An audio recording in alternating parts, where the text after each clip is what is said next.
Welcome to Warbonnet Trains. My name's Dave, your host, and what you're going to see here is my entry into the Down and Dirty Weathering Contest 2. Just to get you in the mood for the situation on this video, I just started doing videos last October, and this is my first attempt at weathering itself. Well, not really my first. I did some practicing on a few cars, but what you're to see here is my entry. Enjoy. Okay, this is the item that I'm doing the weathering on. It is a Sioux line 50-foot box car. This particular model is a Microtrains model. Okay, and the reason I picked this, it was in my collection. It was just a model that I haven't been using. It would make a great super extreme weathered model on the layout, and it would make sense actually. So we're going to unbox this. Although it was in my collection, it is a untouched car. In fact, I don't think it's been on the layout. So we're going to take this out. We're going to show you both sides of it and to show that the car is completely untouched. Okay, and the roof, we'll be doing some heavy weathering on the roof. And I like these Microtrain cars because they're heavy on the detail. It's going to make a great opportunity to highlight some of the detail. Okay, and here's the other side. You can see the other side is virgin as well as the ends. On the bottom of the car, we're only going to do one modification, and that is the wheels. This is an early model, so this is the pizza cutter wheels that Microtrains used to make. We're going to swap them for the low profile wheels. Also, we're going to paint the bottom of the frame. I just don't like the look of the metal underframe, so we're going to address that. And that's about it. So we're going to go ahead and get started with the disassembly.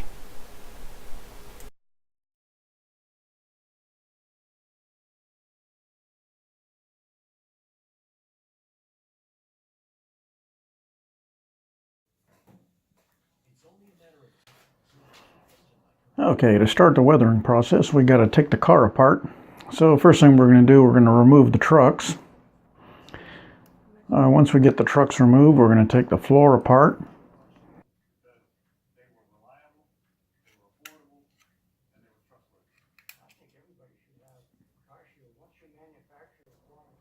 Okay, and once the floor is off, then we take the centerpiece out. This will make it really easy to weather, since it can be done in two separate pieces and then put together.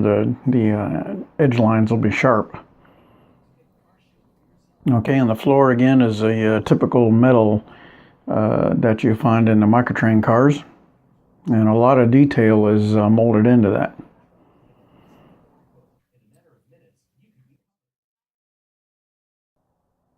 Okay, the Microtrain trucks that you see here, we are definitely going to keep.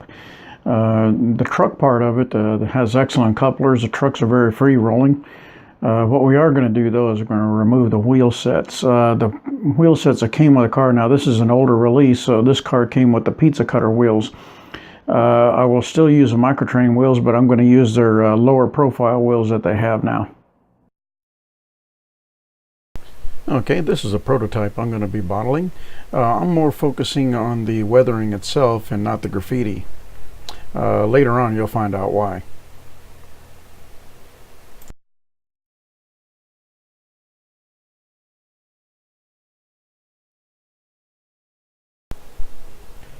This begins a weathering process.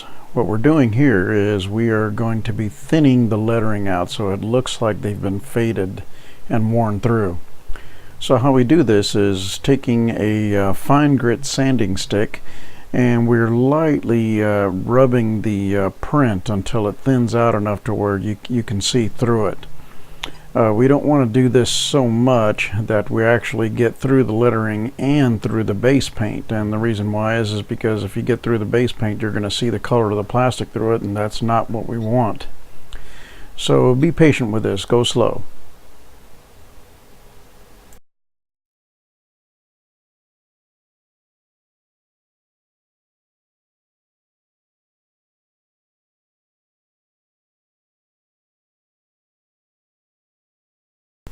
Now that we're done fading the leathering, we're going to start fading the shell. We start with using Vallejo Wash, and this is a white wash that's made specifically for fading the cars. I like this. It's already pre-mixed. We don't have to add any thinner. I'm going to use a little color cup, and what this is, it's a mixing cup, but I'm going to use the bottom because I don't want to really spread out a whole lot of paint at once. So this will help me. And a little cup of water. And what the water's for is just to wash the brush out, keep the paint off of the brush. I don't want a lot of pigment on it. And the napkin again is just to dry it off so I can continue working. Okay, so what the brush I'm using is a flat bottomed wide tipped brush. It's just wide enough to fit between the panels. It's about 1/4 inch in thickness. And make sure your Vallejo paint is mixed very well. You don't want, well actually you do want the pigment mixed into the paint so that you get the correct amount and it's consistent. And just apply it to the car. Do this in several small coats. We don't want to overdo it, because once you overdo it, it's hard to undo and replicate the effect.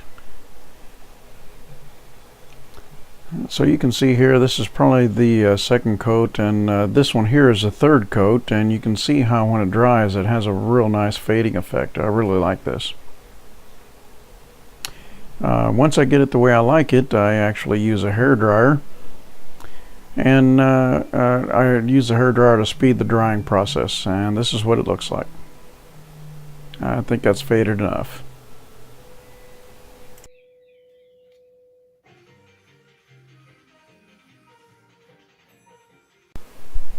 Once the fading is done, we're going to protect it with a clear coat, and this way the next process doesn't mess it up. The next step is highlighting the details. This is why I picked this car. Microtrains has excellent little details in the car, but since the car is mostly red with just one color, the details are hidden pretty well. So highlighting the details, what that entails is using again a Vallejo wash, and the wash is going to be a dark rust color. I like this again. It's very heavily thinned out so that it's easy to apply. And the goal here is to just get the wash on the sides of the detail. We don't really want to cover the detail with it. We want to accentuate the sides around it so it looks like a shadow. So that's what we're doing here. The ladder rungs, things like the door hardware, the door slides, all of those, and in keeping with the sunlight, we're doing the undersides of all the details. I do like the way this comes out. Once you do this, which is really nice, you'll be able to see the detail actually pop. I like it. It looks three-dimensional when this is completed.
now that we're finished highlighting the details, we got to protect it. We're using a Vallejo matte varnish. We do this for one reason, and that's to protect all the work that we've done here out. The purpose of this is because this is a water-based paint, and we'll be using again more washes, and we stand a very good chance of the washes actually softening up the work that we've done previously. So we're using this matte varnish as a barrier to help prevent this. It's very easy to apply, and again, just for application purposes, I've only used brushes. I haven't used airbrushes or anything. And once I've completed applying this, you can see I'm using the hair dryer. It speeds the drying process, and that way I can continue working. I don't have to wait for it to dry overnight. And we do this process for all four sides.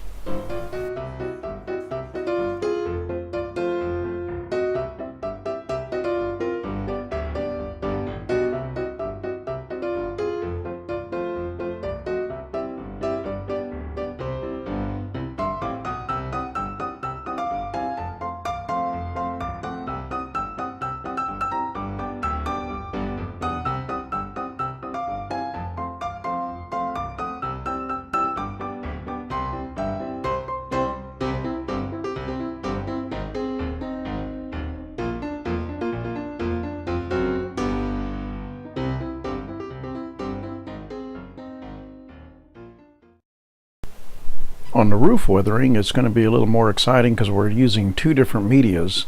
To begin with, we're going to use some weathering chalks. And here I am applying them. I'm starting with a very dark black color just to accentuate the edges, and the reason for this is the black is going to provide the background, and when I come back and highlight the highs, the high spots, they'll be more visible. So on the very top of the roof, I'm using several different colors. I'm using dirt color, I'm using light rust, dark rust, dirt brown, and I'm just varying the streaks across the top at a random. I just picked a color and put it on there. And after I get the roof the way I like it, I'm going to brush all the loose chalk off. And you can see here I'm rubbing it in pretty hard. I don't want it to all come off later on in the process of the protection, which is going to be again the Vallejo matte varnish, and that'll prevent the chalks from being rubbed off.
Houston, we have a problem.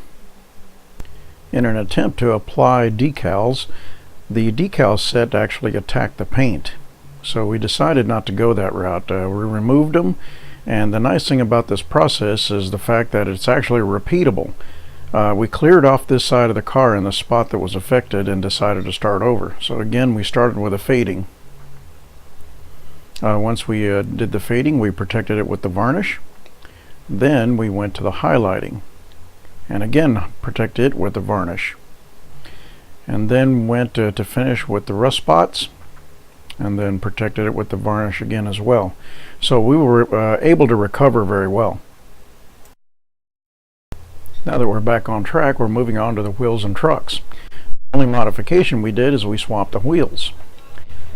Once we got the wheel sets that we needed with the small flanges, we started with painting them Vallejo rust color. And this was a very simple process. We just avoided the center pin, not getting any paint off of it, so the wheels would remain free rolling. And we went to the side frames and put the rust coat on. Once the rust coat was complete, we went to the gray wash. And the gray wash was again, Vallejo Wash. We applied it and then let it dry. Once everything was dry, we protected it with, again, the matte varnish because this item is going to be handled a lot, so we wanted to make sure the paint wouldn't come off. Now for the home stretch. We got the painted underside. Once it was completed, started assembly and touch-up. Basically attached the trucks to the car and took our brush and just touched up the spots that became bare. You notice I did paint the inner frame. I just couldn't let it go unaddressed, even though you wouldn't be able to see it. And here we are doing just some final touch-ups, just some chip. The Delrin plastic that these parts are made out of doesn't hold the paint very well, so for the photographs we're going to touch it up.